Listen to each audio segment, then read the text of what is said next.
On Thanksgiving Eve, 1971, a man in a black business suit and a clip-on tie sat in seat 18E of a Boeing 727.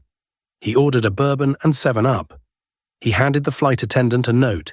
She assumed it was his phone number and dropped it into her purse. He leaned over and whispered, "Miss, you'd better look at that note. I have a bomb." 3 hours later, he opened the rear door of that plane at 10,000 feet, in a thunderstorm at night, and jumped. He was wearing loafers. No one has ever found him. Every story in here actually happened. That's the part that should scare you. This is the Unlit Room. New stories every day, Monday through Saturday. Tonight, the only unsolved case of air piracy in commercial aviation history. Northwest Orient Airlines Flight 305 departed Portland International Airport at 2:50 p.m. on November 24, 1971. It was a short hop, 30 minutes to Seattle-Tacoma International. The man in 18E had paid $20 cash for a one-way ticket under the name Dan Cooper. He was mid-40s, around 6 feet tall, and carried a black attaché case. Flight attendant Florence Schaffner sat down beside him as instructed. Cooper opened the attaché case just enough for her to see inside. 2 rows of 4 red cylinders, a large cylindrical battery, wires connecting them. Schaffner didn't know whether it was real. She didn't need to. The implication was enough. Cooper's demands were specific. $200,000 in negotiable American currency, 4 parachutes, 2 primary, 2 reserve. A fuel truck standing by in Seattle to refuel the aircraft. He wanted the money in a knapsack. He was calm. He used please. The plane circled for 2 hours over Puget Sound while the FBI scrambled. They photographed every bill, all 10,000 20s, and recorded the serial numbers. They delivered the money and the parachutes to the tarmac at Seattle-Tacoma. Cooper inspected the parachutes himself. Then he let all 36 passengers walk off the plane. Here's a detail that says more than any profile ever could. While the passengers were deplaning, Cooper was tipping the flight attendants. He offered them the remaining change from his bourbon.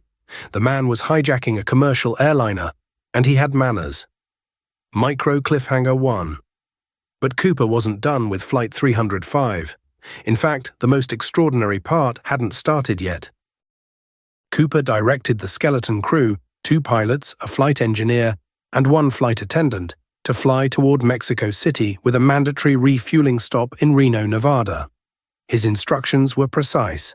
Fly below 10,000 feet, maintain a speed under 200 knots, leave the wing flaps at 15 degrees, and keep the cabin unpressurized. Every one of those demands served a purpose. At that altitude and speed, the rear air stair of a Boeing 727 could be lowered in flight. This was a design feature almost nobody outside the airline industry knew about. Cooper knew. At approximately 8:00 p.m., the cockpit crew felt a pressure bump. The aircraft's tail shifted, a change consistent with the rear air stair being deployed. Then the plane lurched slightly. Something, or someone, had left the aircraft. When the plane landed in Reno, the rear staircase was down. Cooper was gone, so was the money. All that remained in the cabin was his black clip-on tie, 2 of the 4 parachutes, and 8 cigarette butts. The storm that night dropped temperatures to 7 below zero at altitude. Winds gusted to nearly 70 miles per hour. The terrain below was the dense, unbroken forest of southwest Washington. Douglas firs, volcanic ridgelines, no roads for miles. The kind of landscape that swallows people whole. Micro cliffhanger 2. The FBI would search that forest for months. What they found there was almost nothing. What they found 9 years later on a riverbank changed everything. The investigation, codenamed Norjack, became one of the largest in FBI history. Agents combed the drop zone estimate for 18 days. Army troops and National Guard helicopters joined the search. They found nothing. No body, no parachute, no briefcase, no money. Over the next 4 decades, the FBI investigated more than 800 suspects.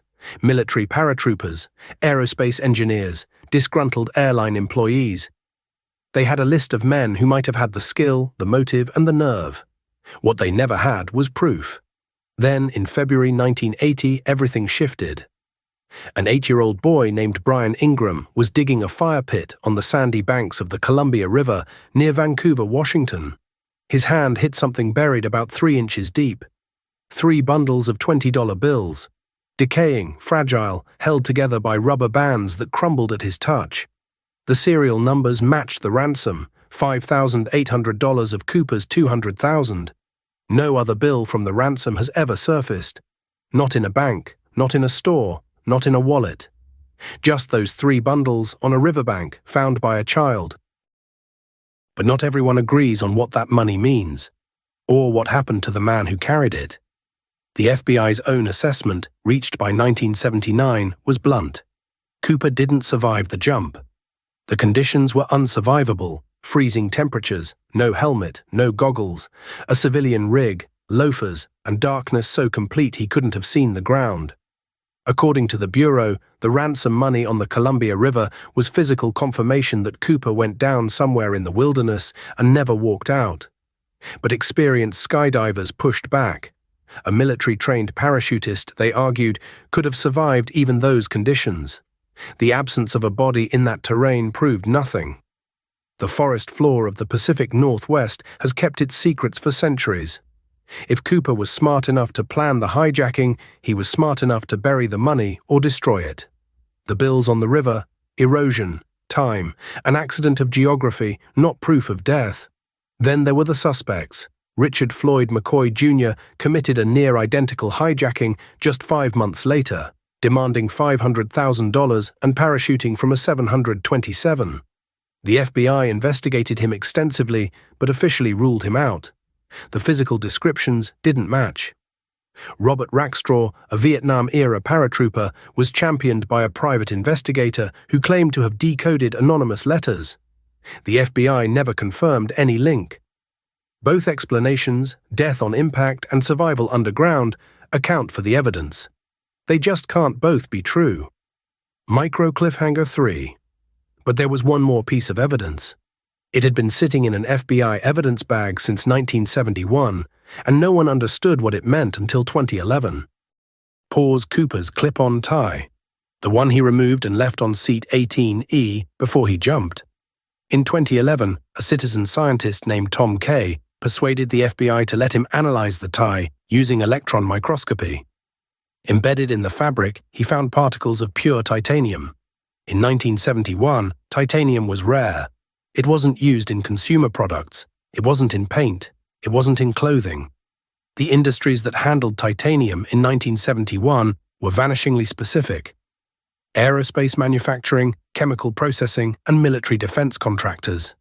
Whoever Dan Cooper was, he worked in one of those worlds. It's the closest thing to a fingerprint the case has ever produced. And it still wasn't enough, because the FBI never found a man from the aerospace or chemical industries who matched the description, had the parachuting skill, and disappeared in November 1971.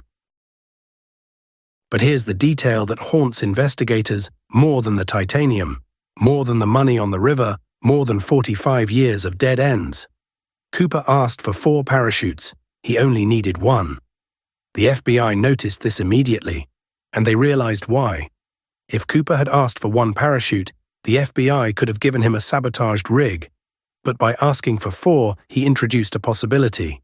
Maybe a hostage was jumping too. If there was even a chance of that, the FBI couldn't risk a defective chute. Every parachute had to be real. He never used the other 3. He just needed the FBI to think he might. It was game theory, applied at 10,000 feet in a thunderstorm by a man who understood exactly how his adversaries would reason. The FBI officially suspended the D.B. Cooper case on July 8, 2016, 45 years after Flight 305 landed in Reno with an empty cabin and an open door. It remains the only unsolved case of air piracy in the history of commercial aviation. We don't know if Dan Cooper lived or died that night. We don't know his real name. We don't know where the rest of the money went, or what the titanium on his tie really meant. What we know is that a man with a bourbon, a briefcase, and a plan walked onto a routine flight and, in 3 hours, exposed every gap in a system that millions of people trusted with their lives every day. Sometimes the scariest thing about a mystery isn't what happened.